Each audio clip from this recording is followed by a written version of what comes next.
Dustin Johnson, welcome to the grid. Here's how this is going to work. Basically, there are 10 10-yard gaps out there in the range. We're going to ask you to hit a golf ball into each of them. There's a maximum of 5 attempts per gap. Okay. Current clubhouse lead is 11, and the kind of an average score is somewhere around 15. So we're excited to do this, and thank you for giving it a try. Okay, no problem. I can't believe this. All right, how are we feeling? We feeling okay? Yeah, Good. A little chilly here though in South Florida today, but I know, I wasn't expecting this. other than that, all right, what am I hitting here? All right, so the first gap is 180 to 190 yards, so like a 185 yard shot. All right. So what club you have here? 7 iron. 7 iron, all right, let's see it. I'll be right at it. Sounded good, little 189. Say 189, bam, off the board. All right, so I'm gonna start picking from here. Okay. How about we jump up to 220 to 230, so 225 yard shot. 225. Yeah. So how did you get into golf? My dad was a club pro when Okay. I was younger. He wasn't, and that's so I kind of got into golf, but only played golf in the summer, Really? until probably like 7th grade, and then I just started playing golf. That's when you really got into it? Well, yeah, I made varsity golf team in 7th grade, so I just started. Was it that you, like, were you into golf then, or you just more, Yeah, I more was, into but I other played. sports? It was more summertime. You know, I'd go to work with my dad in the summer, and me and my brother we'd play golf. We didn't, you know, didn't really have a choice, but they had a swimming pool and everything. So, but we played every other sports, all like baseball in the fall, basketball in the winter, and then soccer in the spring. So So you just became like really athletic as a kid and obviously transferred into golf, right? All right, 225 yard shot. 225. What do you got? What club's this? I'm gonna hit a little 9-wood. Little 9-wood.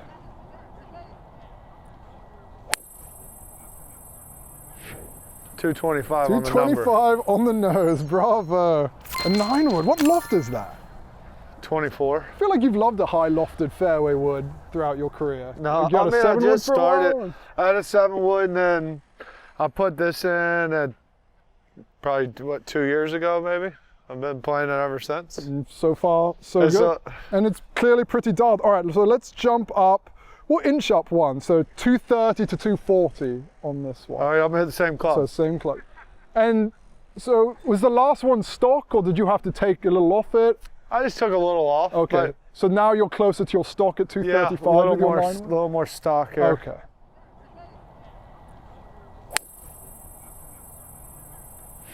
$230. A little So- hot.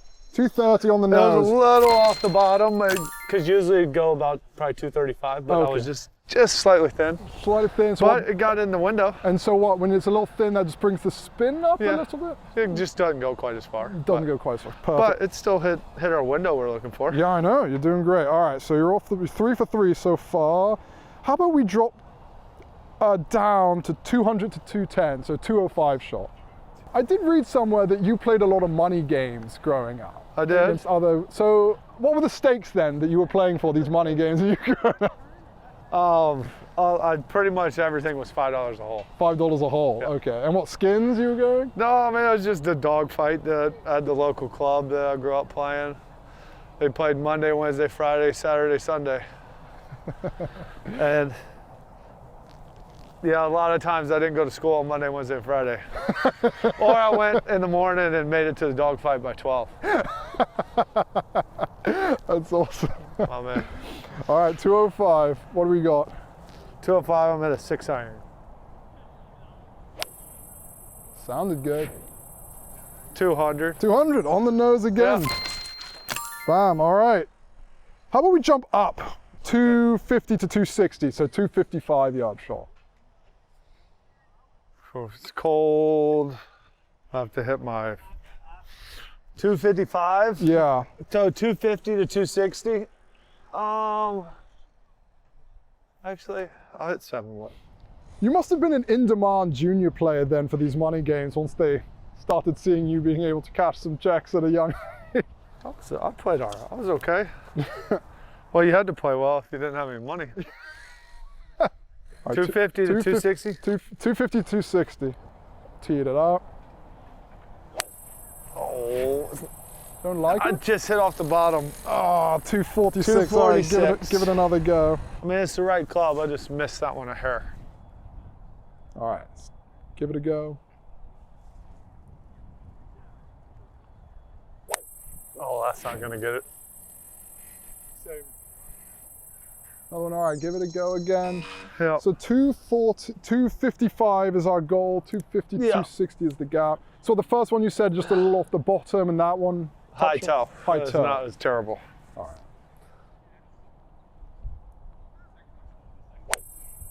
There we go.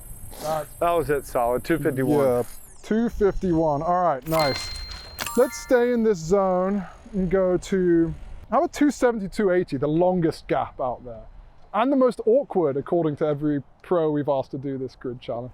I mean, yeah, it is, because it's kind of, it's a 3-wood, or I use kind of a 4-wood. Yeah? What's the loft of the forward you've got cooking? 16 and a half. Okay, so what, you don't have a mini drive, so are you hitting this into par fives? Is this off the tee club? Like, what's this kind of? To be honest, I don't really hit it that often. Yeah. I mean, I either hit driver or 7-wood generally. Yeah. I mean, I'll hit it off the tee. Yeah. Don't really need it, you know, into par fives. Usually if it's if you're hitting a 3-wood into the par 5. It's a long 3-wood if you're hitting a 3-wood. It's a long par 5, or it's, you know, a lot of times, you know, it kind of depends on is it the risk versus the reward. Right. Usually if I'm that far back, I'll just lay up to a good number and I can hit a wedge close. Just wedge it close, right. Yeah, because you miss a 3-wood. I mean, to me, 3-wood's probably my least favorite. I just never really liked 3-woods. Yeah, a lot of guys say that 3-woods just aren't they're just kind of there in case of emergency. Off the tee's fine. Like, I'll hit off the tee, but just hitting off the ground, if you don't hit them spot on, they go all over the place. Right. All right, so off the tee here, 270, 280 is the gap. It's a bullet. Yeah, just off the bottom. Okay, a little thin. All right, let's give it another go. Yep. Like I said, this is the one that every pro says the most awkward, they struggle with the most, just because they're never really dialing it in from this range. No, well, you don't need to be dialed in from this range.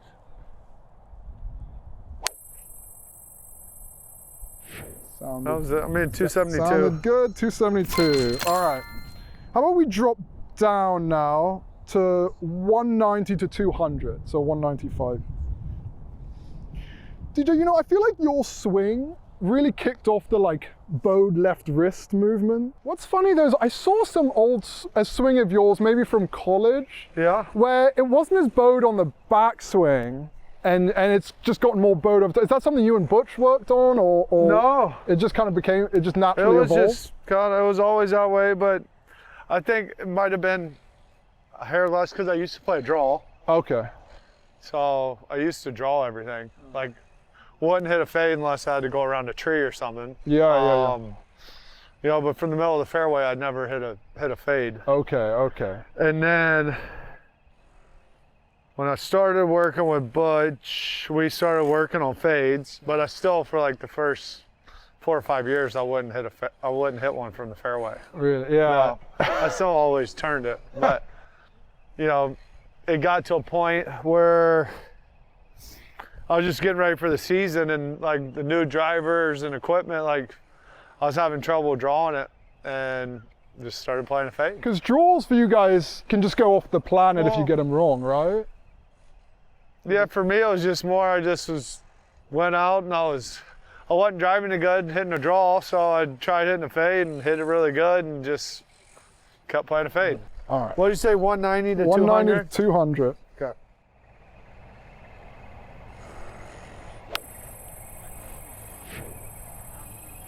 $197, good job. All right.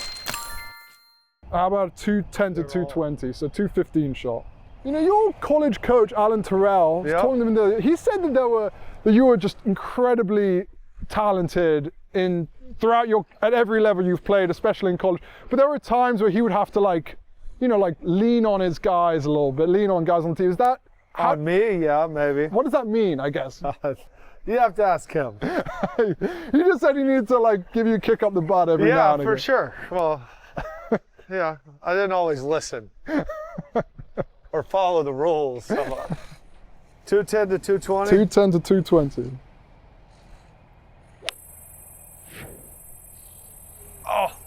Oh, 209. Give it another go. That's fine. Took a little too much. No, I missed that one. 208. Give it one more go. Seems like this is the right club, though. It is. There we go. That was solid. Perfect. 219. All right, so let's go to 240, 250 now. So 245-yard shot. Is this the 9-wood again? Or? I'm gonna hit a 7, just so I don't have to swing so hard. It's cold. Yeah. What was the period that you would say that you were grinding the most on your game?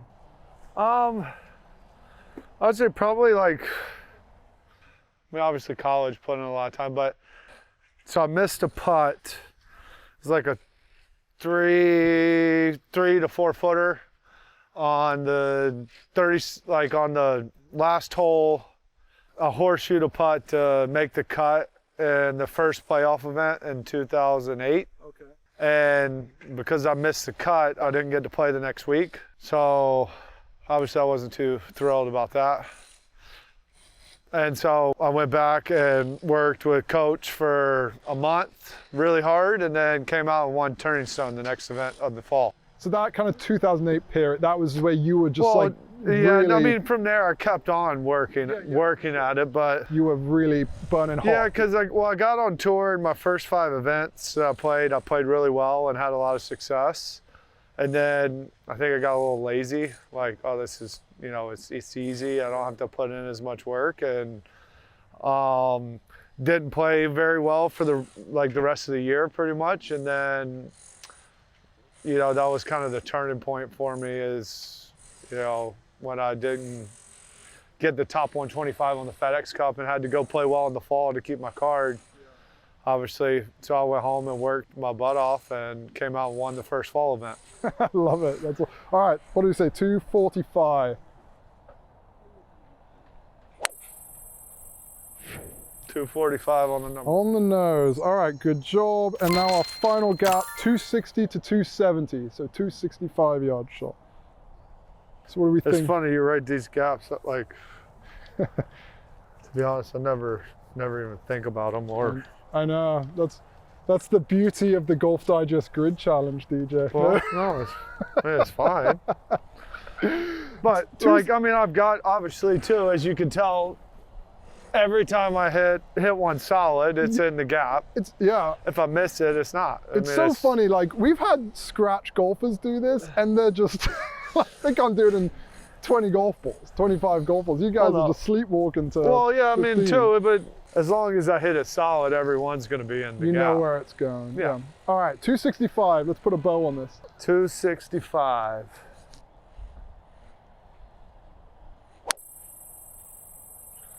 Oh, Little draw.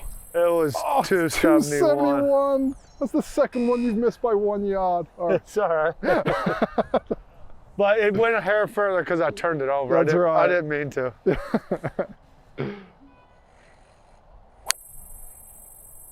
Oh, there it is. All right. Yeah, 259. I missed that one. Give it one more, sir. All right. One you hit too good, one you slightly missed. This one's going to be. Slightly necked the last one. 270. Boom, on the number. DJ, thanks so much for doing this. It kind of depends on like the temperature. Like 265 when it's hot out is right. a little easier to hit than I'm trying to hit a little 3-wood. Yeah, it can be. It's like, and there's like I said, when you're on the course, there's no such thing as a little 3-wood, really. You just hit the number. Got to dial it up in here. All right, well, thanks again, DJ. I appreciate you taking the time to do this. Appreciate it.